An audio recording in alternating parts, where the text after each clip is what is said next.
बदलना चाहो भाग्य, बहुत आसान है रास्ते, अब रोजगार के वास्ते नए आसान। नमस्कार दोस्तों, पिछले वीडियो में हमने बात की थी कि कृषि या किसी भी बिजनेस को करने के पहले उसका व्यवहारिक ज्ञान होना बहुत ज़रूरी है।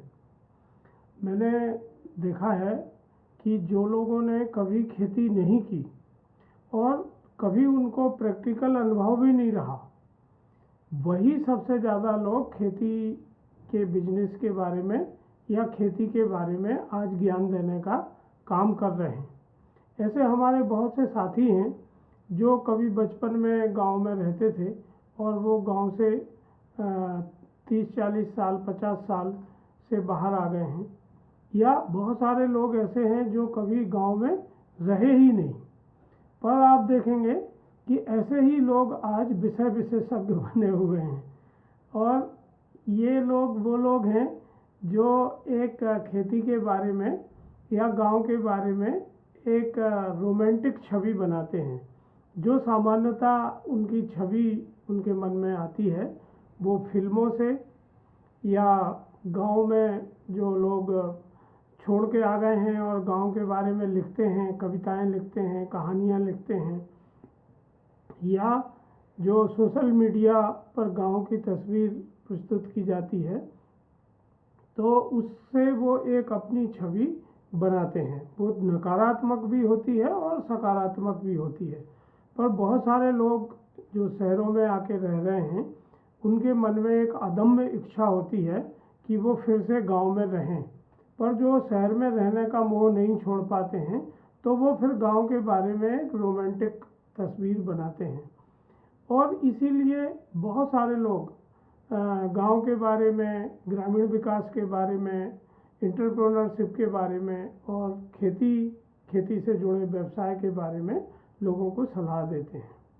मैंने अपनी ज़िंदगी में बहुत सारे वर्कशॉप, समिट, सेमिनार अटेंड किए, नेशनल, इंटरनेशनल, रीजनल, और अभी मैं बहुत सारे वेबिनार अटेंड करता हूँ, उनको सुनता हूँ, विषय विशेषज्ञों की राय को सुनता हूँ, और मैं पाता हूँ कि इन सब चीज़ों में जिसके बारे में बात की जा रही है वो कहीं नहीं है। खेती अकेला एक सेक्टर है जिसमें किसान की कोई बात नहीं सुनी जाती है। आप जानते हैं कि मार्केटिंग में या बिजनेस मैनेजमेंट में हमेशा कहा जाता है कि जो ग्राहक है, जो कस्टमर है, वो ही गॉड है, वो ही भगवान है। कस्टमर ही पहले स्थान पर होना चाहिए, उसकी बात सुनना चाहिए। पर खेती में मैं देख रहा हूँ कि ये एक ऐसा सेक्टर है जहाँ किसान कहीं भी नहीं है। किसान कभी भी किसी भी सेमिनार, वेबिनार या किसी भी समिट में मैंने नहीं देखे हैं। और वो लोग जो इनको अटेंड करते हैं और खरबों रुपए इस पर खर्च करते हैं, पर व्यवहारिकता की कमी होती है। पिछले दिनों में एक IIM के प्रोफेसर से बात कर रहा था, और वो अपनी IIM में मार्केटिंग पढ़ाते हैं विद्यार्थियों को। जब उनसे मेरी बात हुई तो उनको गल्ला और बीज का कोई फ़र्क पता नहीं था कि गल्ला किसको कहते हैं, अनाज किसको कहते हैं, और उस अनाज का बीज क्या होता है। बीज की श्रेणियां तो आप छोड़ दीजिए कि आधार बीज क्या होता है, फिर सर्टिफाइड सीड क्या होता है, फिर TL सीड क्या होता है, ये तो कहानी नहीं थी।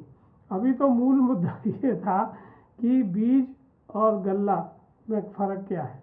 तो आप सोच सकते हैं कि ऐसे एकेडमिशियन हमारे यहाँ हैं जो इस तरह की चीज़ें पढ़ा रहे हैं। इसी तरह बहुत सारे हमारे साइंटिस्ट हैं जो यूनिवर्सिटीज़ में काम करते हैं, KVKs में काम करते हैं, आपके कृषि विभागों में काम करते हैं, रिसर्च सेंटर पर काम करते हैं, और उनका आम किसान से बहुत कम वास्ता होता है। वो प्रैक्टिकल नहीं करते हैं। तो कई बार मैं देखता हूँ कि जो व्यवहारिक थ्योरी उनको पढ़ाई जा रही है और जो व्यवहारिक कठिनाई है उसमें एक भारी गैप अंतराल आ जाता है। मेरा खुद का अनुभव है कि मैं जब पढ़ता था तब मैं खेती करता था, और एक बार मैंने टमाटर की पौध लगाई, और मेरे यहाँ एक वैज्ञानिक आते थे, उनसे मैंने सलाह ली कि टमाटर के पेड़ों को बढ़ाने के लिए क्या करना है। तो उन्होंने मुझे कहा कि इसमें पेड़ के पास यूरिया डाल दो, और मैंने यूरिया बाज़ार से लाया और सभी टमाटर के पेड़ के साथ साथ थोड़ा थोड़ा यूरिया डाल दिया। तो मैंने देखा कि 3-4 दिन में वो टमाटर के पेड़ यूरिया की वजह से गल गए। तब मेरी समझ में ये आया कि देखिए, वैज्ञानिक की सलाह से अगर हम खेती करेंगे तो भारी नुकसान हो जाएगा, क्योंकि उनको थ्योरी पता है पर उनको प्रैक्टिकल पता नहीं है कि जैसे ही यूरिया डालते हैं टमाटर का पेड़ बहुत नाजुक होता है और वो उससे गल जाता है। तो अगर व्यवहारिक ज्ञान होता तो वो पेड़ के पास यूरिया डालने की सलाह न देके किसी और तरीके से यूरिया डालने की सलाह मुझे देते। शायद वो छिड़क के या वो पानी के साथ मिला के डालने की बात करते, पर उससे भारी नुकसान हुआ। और मैं तब से ये निरंतर देख रहा हूँ, और जैसे जैसे मैं अभी किसानों के साथ काम करता हूँ, उनसे मिलता हूँ, बातचीत करता हूँ, इवन हमारे जो व्यापारी साथी हैं जो कृषि आदान का काम करते हैं या कृषि उत्पादन खरीदने का काम करते हैं, उनको मैं भी देखता हूँ कि उनको इतना ज़्यादा व्यवहारिक ज्ञान होता है, उनको इतना ज़्यादा चीज़ों के बारे में पता होता है अपने क्षेत्र की, जो उनको सलाह देने वाले हैं उनको पता नहीं होता है। तो जो लोग एग्रीप्रेन्योर का काम करना चाहते हैं और इसमें जुड़ना चाहते हैं, मैं उनसे यही बात कहूँगा कि वो सबसे पहले इसका व्यवहारिक ज्ञान लें। पिछले वीडियो में भी हमने इस पर बहुत जोर दिया था। दूसरी चीज़ की जो बात है वो है कि आप अपनी नॉलेज को भी अपडेट रखें। बहुत सारी रिसर्च खेती के संबंध में होती है, बहुत सारे नए नए सीड आते हैं, बहुत सारे नए नए मॉलिक्यूल्स आते हैं, पर खेती में अभी क्या हो रहा है कि इसमें बहुत ज़्यादा जो साइंटिफिक नॉलेज है उसका व्यवहारिक उपयोग नहीं हो पा रहा है। जैसे भारत सरकार ने निर्णय लिया कि सभी किसानों के पास मिट्टी परीक्षण करके उनके पास मिट्टी का रिपोर्ट कार्ड होना चाहिए, और ये अभियान के तौर पर लाखों लाख किसानों के पास मिट्टी के कार्ड बन गए। पर किसानों को भी समझ में नहीं आ रहा कि अब इस कार्ड का करना क्या है।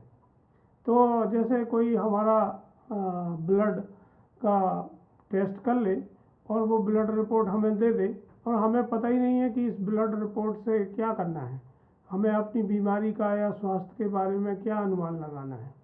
तो इस तरह का मिट्टी का कार्ड देने का कोई मतलब नहीं है। कायदा ये होना चाहिए कि उस मिट्टी में कौन सा बीज बोया जा रहा है, किस किस्म का बीज है, उस बीज को कौन से पदार्थों की ज़रूरत है, कौन से उनको न्यूट्रिएंट चाहिए, कौन से उनको माइक्रो न्यूट्रिएंट चाहिए, कौन से बीमारियां उसमें आ सकती हैं, कौन सी बीमारियां उसमें नहीं आती हैं। ये मिट्टी की जो प्रोफाइलिंग की है, मिट्टी जो परीक्षण किया है, और सीड की जो रिक्वायरमेंट है, अगर इसकी हम तुलना करें और ये देखें कि कमी क्या है, कौन से न्यूट्रिएंट कम है, कौन से माइक्रो न्यूट्रिएंट कम है, सीड ट्रीटमेंट करने के बाद या मिट्टी का ट्रीटमेंट करने के बाद प्रिवेंटिव कौन कौन से एक्शन हो सकते हैं, और अगर बीमारी आ जाए तो उसके लिए क्या एक्शन होगा, या कोई कीट पतंगों का प्रकोप आ जाए तो उसके लिए क्या एक्शन होगा। जब तक किसान को इस तरह का एक प्रिस्क्रिप्शन बना के नहीं दिया जाएगा, तब तक मिट्टी परीक्षण का कोई व्यवहारिक उपयोग नहीं होगा। अब ये काम कौन कर सकता है कि क्या सरकार इतना सब काम कर सकती है कि हर किसान के हर खेत का बीज का परीक्षण करके रिपोर्ट कार्ड बनाए, या बहुत सारे स्टार्टअप इस काम को कर सकते हैं जो आज AI आर्टिफिशियल इंटेलिजेंस की मदद से इस तरह का सॉफ्टवेयर बनाया जा सकता है। और जैसे ही आप मिट्टी परीक्षण के डेटा उसमें डालेंगे, वैसे ही वो सॉफ्टवेयर उस सीड का वैरायटी आप डालेंगे तो उसकी रिक्वायरमेंट कैलकुलेट करके प्लस माइनस करके आपको एक प्रिस्क्रिप्शन दे सकता है, क्योंकि मैनुअली ये संभव नहीं है। और किसान को उसकी भाषा में, उसकी जो लोकल लैंग्वेज है, अगर वो हिंदी बोलता है तो हिंदी में, या मराठी या गुजराती या तमिल, तेलुगु, पंजाबी, उस भाषा में उसको एडवाइजरी अगर मिलती है तो वो जो फसल का पैकेज ऑफ प्रैक्टिस है, खेती करने का जो तरीका है, उसको बदल सकता है। इससे न केवल लागत कम होगी बल्कि इससे उत्पादन बढ़ेगा और पर्यावरण पर भी इसका बुरा असर नहीं होगा। अभी आप देख रहे हैं कि हिंदुस्तान में जैसे जैसे रासायनिक खाद और पेस्टिसाइड का उपयोग बढ़ता जा रहा है, वैसे वैसे जो हरित क्रांति के बाद प्रति हेक्टेयर उत्पादन कम हो रहा है। तो क्यों कम हो रहा है? क्योंकि हरित क्रांति के समय तो इतना खाद और पेस्टिसाइड यूज नहीं हो रहा था, तो उत्पादन बढ़ना चाहिए।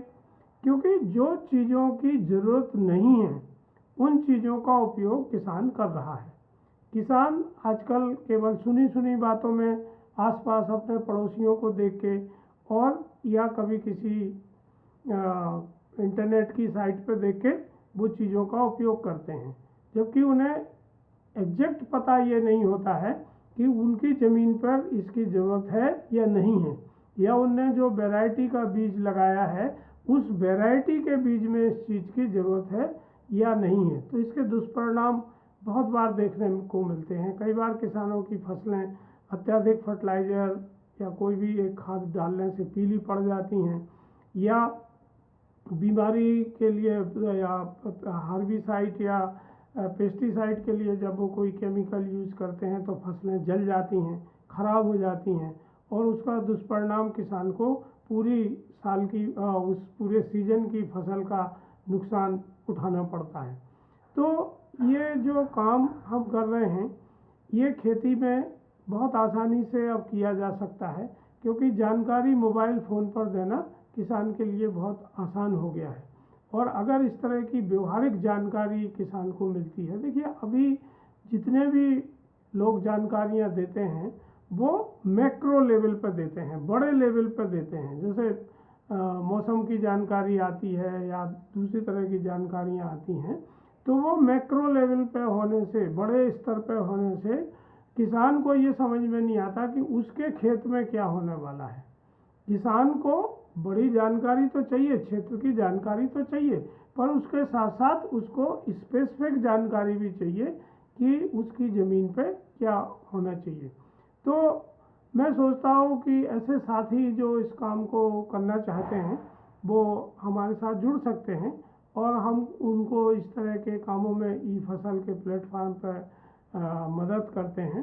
तो अगर व्यवहारिक ज्ञान किसान को मिलेगा तो किसान का भी फ़ायदा होगा और जो नए स्टार्टअप हैं वो भी फ़ायदा ले सकते हैं।